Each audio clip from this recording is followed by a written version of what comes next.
ಗಣರಾಜ್ಯೋತ್ಸವ ಅಂಗವಾಗಿ ಲಾಲ್ಬಾಗ್ನಲ್ಲಿ ನಡೆದ ಫಲಪುಷ್ಪ ಪ್ರದರ್ಶನದ ಕೊನೆ ದಿನ ಬರೋಬ್ಬರಿ 1.17 ಲಕ್ಷ ಜನ ವೀಕ್ಷಿಸಿದ್ದಾರೆ.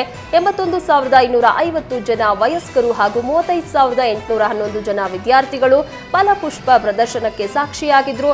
ಇದರೊಂದಿಗೆ ಒಂದೇ ದಿನ 65 ಲಕ್ಷ ರೂಪಾಯಿಗಳ ಬೃಹತ್ ಮೊತ್ತ ಫಲಪುಷ್ಪ ಪ್ರದರ್ಶನದಿಂದ ಸಂಗ್ರಹಗೊಂಡಿದೆ. ಒಟ್ಟಾರೆ 11 ದಿನಕ್ಕೆ 4.38 ಲಕ್ಷ ಜನ ಫಲಪುಷ್ಪ ಪ್ರದರ್ಶನವನ್ನ ಕಣ್ತುಂಬಿಕೊಂಡಿದ್ದಾರೆ. ಈ ಬಾರಿ ಆದಿಕವಿ ಮಹರ್ಷಿ ವಾಲ್ಮೀಕಿ ಪರಿಕಲ್ಪನೆಯ ಫಲಪುಷ್ಪ ಪ್ರದರ್ಶನ ನಡೆದಿದ್ದು ಜನಮನ ಗೆಲ್ಲುವಲ್ಲಿ ಯಶಸ್ವಿಯಾಗಿದೆ. ಜನವರಿ 16ರಿಂದ ನಡೆದಿದ್ದ ಪ್ರದರ್ಶನದಲ್ಲಿ ಸುಮಾರು 25 ಲಕ್ಷಕ್ಕೂ ಅಧಿಕ ಹೂಗಳನ್ನು ಬಳಸಲಾಗಿತ್ತು. ಇವುಗಳಲ್ಲಿ ವಿದೇಶಗಳಿಂದಲೂ ಹೂಗಳನ್ನು ಆಮದು ಮಾಡಿಕೊಂಡಿದ್ದು ವಿಶೇಷವಾಗಿತ್ತು.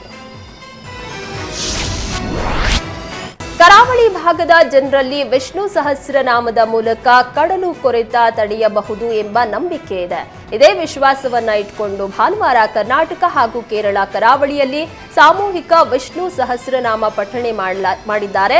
ವೇದ ಕೃಷಿಕ ಕೆಎಸ್ ನಿತ್ಯಾನಂದರ ಸಲಹೆಯಂತೆ ಕಣ್ಣೂರಿನಿಂದ ಶಿರೂರಿನವರೆಗೂ ಸಾಮೂಹಿಕ ಪಠಣ ಕಾರ್ಯಕ್ರಮ ಹಮ್ಮಿಕೊಳ್ಳಲಾಗಿತ್ತು. ಸಮುದ್ರಕ್ಕೆ ಹಾಲೆರೆಯುವ ಮೂಲಕ ಮಂತ್ರ ಪಠಣೆಗೆ ಚಾಲನೆಯನ್ನ ನೀಡಲಾಯಿತು.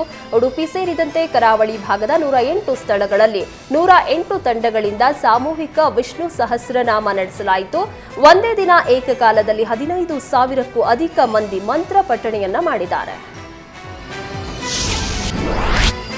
ವಿಧಾನಸೌಧ ಆವರಣದಲ್ಲಿ ನಾಡದೇವಿಯ ಕಂಚಿನ ಪ್ರತಿಮೆ ಅನಾವರಣಗೊಳ್ಳಲು ಸಜ್ಜಾಗಿದೆ. 12 ತಿಂಗಳು ಸಮಯ ತೆಗೆದುಕೊಂಡು ಶಿಲ್ಪಿ ಶ್ರೀಧರ್ ಮೂರ್ತಿ ಅದ್ಭುತವಾದ ಕಂಚಿನ ಪ್ರತಿಮೆ ನಿರ್ಮಾಣ ಮಾಡಿದ್ದಾರೆ. ನೂರಾರು ಶಿಲ್ಪಿಗಳು, ತಂತ್ರಜ್ಞರು, ಕಲಾವಿದರು ಮೂರ್ತಿ ನಿರ್ಮಾಣಕ್ಕೆ ಸಹಾಯ ಮಾಡಿದ್ದಾರೆ. ಭುವನೇಶ್ವರಿ ತಾಯಿಯ ಮೂರ್ತಿಯಲ್ಲಿ ಕಂಠಿಹಾರ, ವೈಜಯಂತಿ ಮಾಲೆ, ಹೊಯ್ಸಳರ ಲಾಂಛನವನ್ನ ಕೆತ್ತನೆ ಮಾಡಲಾಗಿದೆ. 21.24 ಕೋಟಿ ರೂಪಾಯಿ ವೆಚ್ಚದಲ್ಲಿ ಪ್ರತಿಮೆಯನ್ನ ನಿರ್ಮಾಣ ಮಾಡಲಾಗಿದೆ. ವಿಧಾನಸೌಧ ಆವರಣದಲ್ಲಿ ನಾಡದೇವಿ ಪ್ರತಿಮೆಗೆ 1.5 ಎಕರೆ ಜಾಗದಲ್ಲಿ ಪ್ರತ್ಯೇಕ ಗಾರ್ಡನ್ ವ್ಯವಸ್ಥೆ ಮಾಡಲಾಗಿದೆ.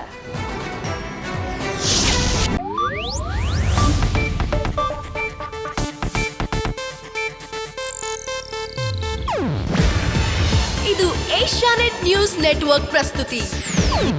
ನೀವು ನೋಡ್ತಿದ್ದೀರಾ ಏಷ್ಯಾನೆಟ್ ಸುವರ್ಣ ನ್ಯೂಸ್.